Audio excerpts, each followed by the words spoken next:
You ever wondered to yourself, gosh, what is Stephen King's opinion on symbolism?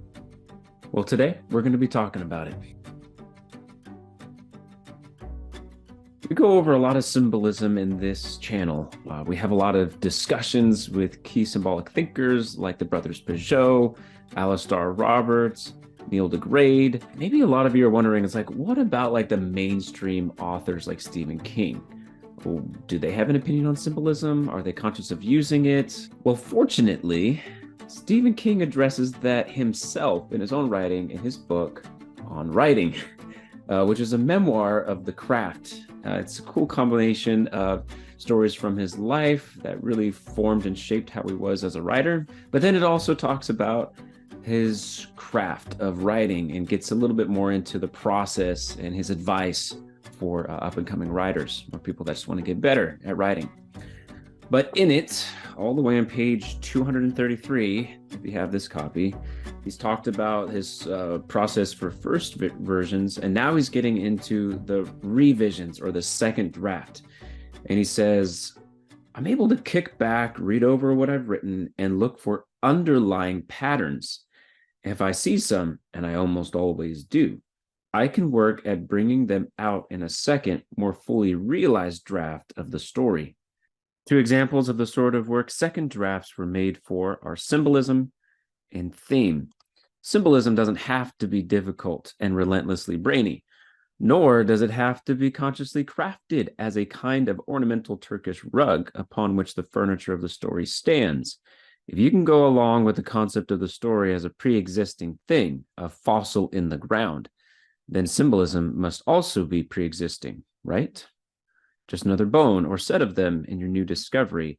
That's if it's there. If it isn't, so what? You've still got the story itself, now don't you? If it is there and if you notice it, I think you should bring it out as well as you can, polishing it until it shines and then cutting it the way a jeweler would cut a precious or semi-precious stone. Then he gets into his book, Carrie, as an example, describes the basic plot of that and says that's the whole deal, really. It's as simple as a fairy tale. When I read Carrie over prior to starting the second draft, I noticed there was blood at all three crucial points of the story. Now, there's plenty of blood in most horror stories, of course. It is our stock in trade, you might say. Still, the blood in Carrie seemed more than just splatter to me. It seemed to mean something. That meaning wasn't consciously created, however.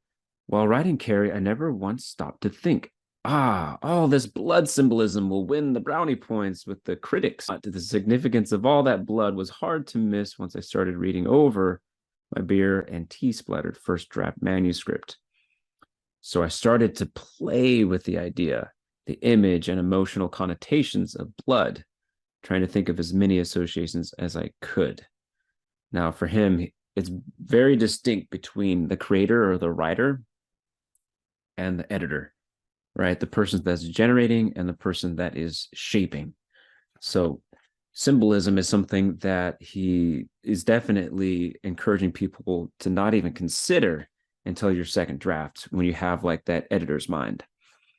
There were lots. Most of them were pretty heavy. Blood is strongly linked to the idea of sacrifice. Okay, so here he gets into the symbolism of blood, which is really cool. You might want to pay attention.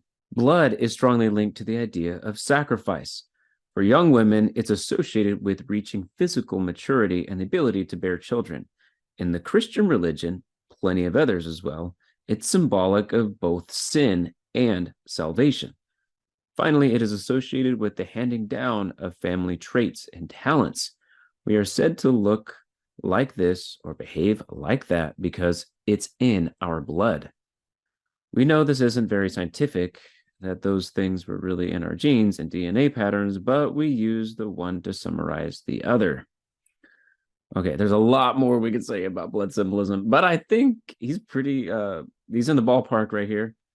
It is that ability to summarize and encapsulate that makes symbolism so interesting, useful, and when used well, arresting.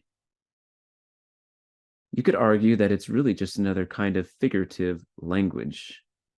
Okay, Unfortunately, he wrote this before he had a chance to read my essay on the Symbolic World blog called The Symbolism of Story, in which I argued that story is not something that contains symbols or symbolism, but that story itself is symbolic. It is a symbol. Make no matter, we'll continue. Does that make it necessary to the success of your story or novel?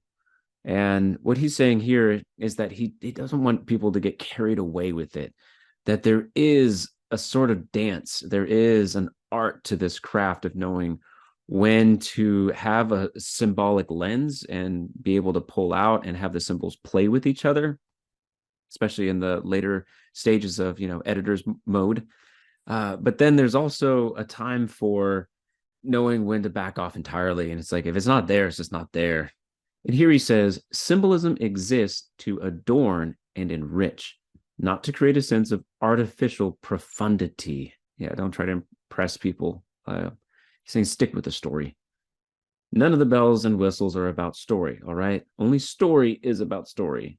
Symbolism and the other adornments, too, does serve a useful purpose, though.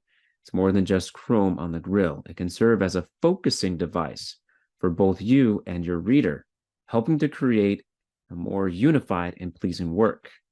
I think that when you read your manuscript over and when you talk it over, you'll see if symbolism or the potential for it exists. If it doesn't, leave well enough alone. If it does, however, if it's clearly a part of the fossil you're working to unearth, go for it. Enhance it. You're a monkey if you don't. Okay. So that, my friends, is Stephen King's advice and opinions on symbolism. I hope you enjoyed. Please let me know what you think in the comments below. What did you think of his take on it, his definitions, his usage of it, and his advice for applying it in the craft of writing? Now, if you want more content on symbolism, I highly recommend that you check out the videos that I posted about other people's definitions of symbolism. If you want to hear conversations on the topic, you can check out the playlist and the podcasts that are on the channel. If you want to see what the symbolism of sports or of movies or of Star Wars or whatever the case may be, we have all of those videos for you right here for your enjoyment, and they're for free. Hope you are edified by this, and I'll catch you in the next video.